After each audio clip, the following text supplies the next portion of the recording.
Someone once said that it takes a lot of truth to gain trust and just one lie to lose it all. One lie, over a decade ago, begat more lies. One rogue reporter became lots of rogue reporters, became one rogue newspaper, became 3 rogue newspapers. And in the wake of the revelations about the hacking of a murdered schoolgirl's phone, the country rose up in revulsion at the behaviour of some newspapers. Every day we'd wake up to new revelations, first as a slow drip, then as a torrent, then as a tsunami. The conundrum for the Leveson Inquiry was how to legally identify precisely who was responsible for all this criminality and corruption within the big newspaper corporations and in the police and in government without prejudicing criminal phone hacking trials that were ongoing at the time. So they split the inquiry. The first part was about the unscrupulous newspaper culture that enabled crimes like hacking, bribery and data theft. The second part, to take place when the trials were over, was to be much more precise. Who did it? Who ordered it? Who deliberately ignored it? What exactly was the relationship between the press and the police, or the press and politicians? The conclusion of Leveson Part 1 saw the recommendation of a new, fairer system of press regulation. But parallel to this, lots of journalists and public servants were still being found guilty of crimes, and some, notably, weren't. News Corps CEO Rebecca Brooks, you remember her?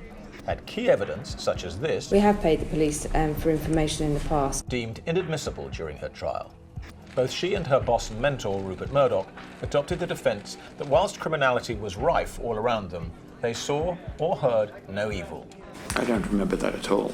I just can't remember whether I brought it up or not. The defence of incompetence, if you will. So with the criminal trials now over, we're all waiting for the second half of the Leveson Inquiry to be launched. But instead, silence. And then, instead of when the inquiry should resume, the political language becomes whether it should resume at all. The Prime Minister is bowing to pressure from the press barons in trying to push the second inquiry into the long grass.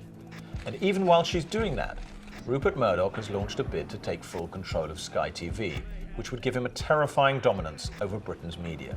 Just look at the number of meetings senior newspaper executives have had with government over the last few months. And now compare that to the meetings that government has granted press abuse victims.